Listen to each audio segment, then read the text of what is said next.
Hey everybody, I'm An Corona again, about to watch Shingeki no Kyojin, the live action movie in 4DX. I really hope it doesn't suck. I don't actually have any high expectations for a live action adaptation of an anime, but we could be wrong, so wish me luck. Here we go. Shinsei Haseyo!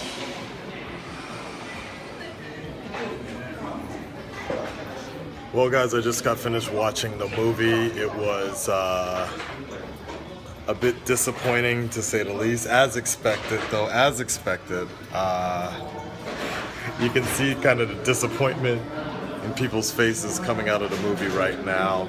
I guess, in short, what can I say? Like, they took a lot of liberties with the original story, and I guess the best way I could describe this movie, the Shingeki movie, was made by someone who probably didn't really get the Shingeki franchise, so to speak. I think a lot of elements that were put in it is what made it bad was the fact that one, Toho's involvement might have been the reason, but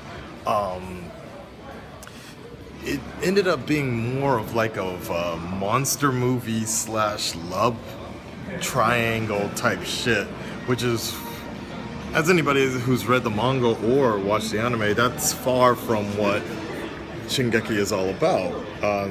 Without getting into spoilers too much, just the core characters were changed so much that basically the motivation and what drives Eren was completely gone, and it was turned into a love triangle. Mikasa, same deal with her, and both of them just, it almost seemed, and let's not get into the kind of Levi-ish type of character. It's not him, but it really is him. He's still like a kleptomaniac, and that's a whole nother frustration or whatever. But if you look at it on an alternative line, because I've mentioned this before about, like, I don't want to pay the same money, all this money, to see the same story anyway. So with that respect, I understand that the changes that were made.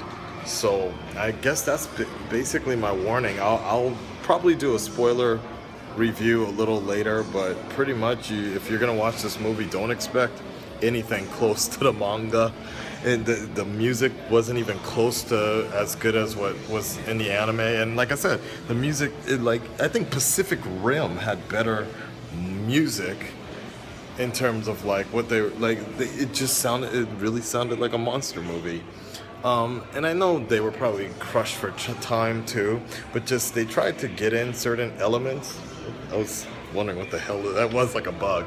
They tried to put in certain elements that just of the story to speed it up, but it was like a dry point in this movie. Like, really, it was like really boring at times. But I don't know, guys. I'll be very curious to see if Japan is interested. Like, if the next movie comes out next month, but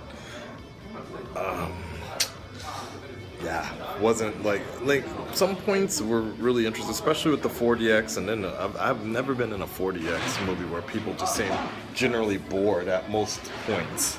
That's kind of how that was sometimes. We were just kind of sitting around. I saw people playing with their hair. Someone fell asleep and dropped their phone. I was going to start updating my YouTube or whatever. I guess that's the feeling there. That's the overall feeling. It wasn't bad. It just wasn't very good at the same time. And in the end, it was as expected. Like, considering there's only one anime, and the second chapter of kind of like the story arc of the manga isn't even wrapped up. They've been pushing all this out. Like, it's kind of as expected that it was going to be like kind of rushed and like a cash grab, so to speak. I don't know. I just wish they spent a little more time with it or whatever. If there's going to be a Hollywood adaptation, maybe they got to really think about that. But I felt personally, as knowing the reasons I like Shingeki no Kyojin, those elements were not in this movie. You know, I like Eren, the thing that drove him with his family, and just the feeling he had from the end of that first episode when he was in training. Like, it was just like, holy shit, okay, he was a changed person. And none of that was non-existent in this particular adaptation. Anyways, guys, there you guys go. If you want to know like more of a spoiler type of discussion, I'll record it in a few days or so. Let me know below. Peace. And actually, as I just got finished taking a piss, there's something also that occurred to me, something I want to let you guys know. That it was actually, you know, the violence was actually really good in the sense of like, it was over the top type of stuff, but it did get a little with 4DX. Yeah, you can see my glasses are still wet. Like, it was just non-stop spraying in your face. Like I don't know how to explain it. Like, because it was like the pacing of the fights were so slow, so to speak. That was just like were kind of cringing, waiting for the water to spray. You're just like, you're like, oh, here comes Ka, and then it would go to another one. Here goes Ka, like that. Opposed to, I think, when I saw the animated version, it was just like really in your face, and it moved on to the next thing. So, interesting. I don't know if that was a good or bad thing, but it was different. Whew. Okay, another thought that just came to mind that I can't get over, and I need you to know, like, I can't get over how much this Levi-ish character looks like Prince. Like, that's him right there. Like, I swear to God, this dude looks like, in the whole movie, because he was like a kleptomaniac and all this shit, like, I was like, oh my God, this is like Prince or Dave Chappelle's Prince. Completely.